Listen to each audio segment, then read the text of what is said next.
নজর রাখবো পরবর্তী সংবাদে। অতীতের বাম আমলকে টেক্কা দিতে এবার বর্তমানে রাম রাজত্বের সরকার বা ডাবল ইঞ্জিনের সরকার। তবে এক্ষেত্রে বিন্দুমাত্র কোনো প্রকার নির্মাণ কাজ না করিয়ে দেশের প্রধানমন্ত্রী দপ্তরের জল জীবন মিশনের অর্থ কিভাবে লুট করতে হয় তার বাস্তব চিত্র ফুটে উঠল। এক কথায় গুরুতর অভিযোগ উঠল সাব্রুম পিডব্লিউডি দপ্তরের এক শ্রেণীর আধিকারিকের বিরুদ্ধে।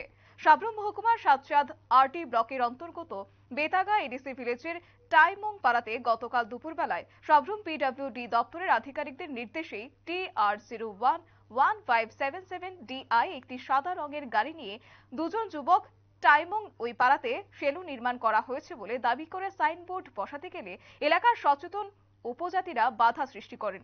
আর এই নিয়ে ওই পাড়াতে দপ্তরের বিরুদ্ধে উত্তপ্ত পরিস্থিতি সৃষ্টি হয়, তীব্র চাঞ্চল্য সৃষ্টি হয়। আর এই নিয়ে ওই পাড়ার এক সচেতন উপজাতি যুবক সাইনবোর্ড থেকে মোবাইল নম্বর নিয়ে সাব্রুম DWS দপ্তরের আধিকারিকদের কাজ মোবাইল ফোনে যোগাযোগ করলে দপ্তরের আধিকারিক মোবাইলে জানান ভুলবশত সাইনবোর্ডটি লাগাতে গিয়েছে। গোটা বিষয় সম্পর্কে কি রয়েছে শুনবো update. ADC village, Betaga ADC village. এটা কোন ব্লক? এটা সাতচন ব্লক। এই পাড়াটার নাম কি? টাইমং পাড়া। তো আপনারা এই পাড়াতে কত পরিবার থাকেন? প্রায় 38 পরিবার আছে। তো আপনারা গতকালকে কি হয়েছে?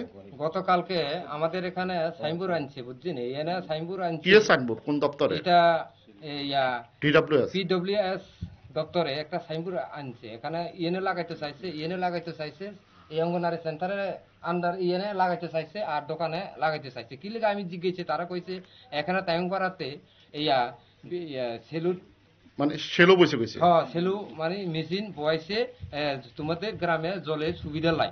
তো সরকারে কাজ হয়েছে না, এখানে সরকারের কাজ ছাড়া এখানে কেমনে এই যে সাইনবোর্ডটা আনছে এনে তো কোনো আপডেট নাই, এনে কাজ হয়েছে না। আমরা এখানে জলে লাই আমরা সমস্যা হইতেছে, তারা এখানে আইয়া সাইনবোর্ড লাগাইছে, এখানে লাগাইতে চাইছে। আমরা তো হডিস পাইছি না, এটা এই কাজ কোন দিন হয়েছে, এটাই মানে সমস্যা। আমরা তারা কইছে যে এখানে কাজ হয়েছে না, সাইনবোর্ডটা কি আনছে না, এখানে কাজ হয়েছে কইয়া সাতচন ব্লক থেকে আমরা পাঠাইছি। তো আমরা আপনারা শুনলেন এলাকাবাসীদের অভিযোগ, যেখানে প্রধানমন্ত্রী জল জীবন মিশনের প্রকল্পের আওতায় কোনোভাবে কাজ করা হয়নি, সেই জায়গায় দাঁড়িয়ে কিভাবে সাইনবোর্ড লাগান এই বিষয়কে কেন্দ্র করে কিন্তু এক প্রকার অভিযোগ উগরে দিয়েছেন এলাকাবাসীরা। সংবাদ আপাতত এই পর্যন্তই। পরবর্তী আপডেটের জন্য চোখ রাখুন শুধুমাত্র নিউজ ভ্যানগার্ডের পর্দায়। নমস্কার।